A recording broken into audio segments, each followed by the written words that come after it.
Good morning and welcome to Coffee Talk. On November 1st, Brittany Maynard decided to end her life with dignity. For those of you who may not be familiar with Brittany's story, Brittany was diagnosed with terminal brain cancer and began to suffer. She had surgery, and 2 months later, her tumor came back bigger than they had originally found. And it was at that moment that the doctors told her that she, at best, would have 6 months to live. The clincher was that the type of tumor she had would cause her horrific seizures, stroke-like episodes, and debilitating headaches. Of those 6 months, they gave her about 2, where the symptoms would not interfere with her quality of life, and said that probably the last 3 to 4 would be spent in bed. It was at this moment that Brittany and her family decided to move to Oregon, which is one of the 5 states that has passed the Death with Dignity Act, where somebody diagnosed with you have to meet a severe, significant level of criteria to qualify to receive the medication. And if you meet that criteria, then in 5 states, they will give you sedatives and respiratory suppressants that you take with water and essentially go to sleep. I think back to my father, whose lung cancer spread to his brain, and what a tumor in a brain can do to a person. He lost his reactive ability. I remember a squirrel or something ran in front of his car, and I remember hearing him tell my mother the story about how he realized that he shouldn't drive with the children anymore because his ability to stop was delayed, even by a second. And I remember also that my father would get headaches, and he did the chemo and the radiation. And when the doctors told him that it wasn't working, my father decided to stop treatment. Because at that point, I think he realized extending his life for a few months with no quality isn't fair to anybody around him. People who have to watch people that they love suffer in pain. How many times have we thanked God for somebody going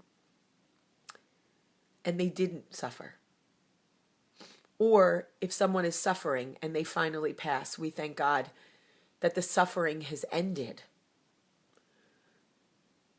My father died in his sleep at home, in his bed.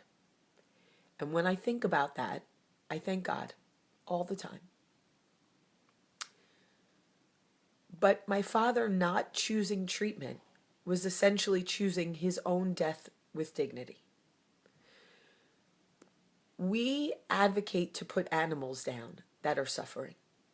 When someone has a dog that's in pain, everyone says, oh, it's time, you have to put them down, you don't want them to suffer. But selfishly, when it comes to people, we would rather them hang on and somehow tag them with the word brave if they fight through horrific conditions, painful, horrific, debilitating conditions, because selfishly we don't want to say goodbye. I thought about Brittany's mother last night. How conflicted she must feel. That she knew she was going to say goodbye to her child. But at the same time, she didn't have to watch her child suffer. And I think, what a blessing as a mom, if I know the end is coming. For the love of God, don't make my kids suffer. Don't. I'd rather not have 2 months with her than have her in pain. I can't handle the day-to-day pains that my children get, falling on the driveway, getting their finger stuck in a car door. I want to take it away. I want it. It ruins my whole day. Could you imagine watching your child in a bed, debilitated, having seizure after seizure, strokes? Come on. I don't know why I do this to myself, but I read the comments, people saying that she's glorifying suicide. And for me, I understand where that frustration comes from.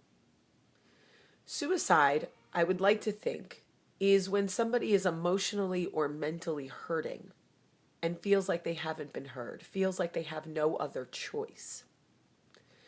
Suicide to me is not when you are physically dying and physically suffering, and you choose the end when the end is coming anyway. So you choose how you go. I think that there has to be a difference so that we can help those considering both. If we lump them in one pool together, we've missed the boat.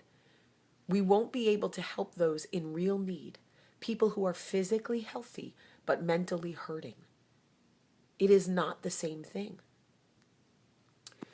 I would be very interested to hear what you guys have to say. Some of you comment every day. I get about 400 comments every day. If you would today, even if you're not usually the person who comments, take a minute and share with me your feelings on this. Are you a mom? Are you someone who's dealing with a disease? Do you know someone dealing with this? Do you live in a state maybe where death with dignity has been passed? Even if you're completely against it, this is a planet where we love each other, we respect each other and value each other's opinions, and I'd really like to hear them because my heart is heavy today. I love you all. I love you. Have a great day.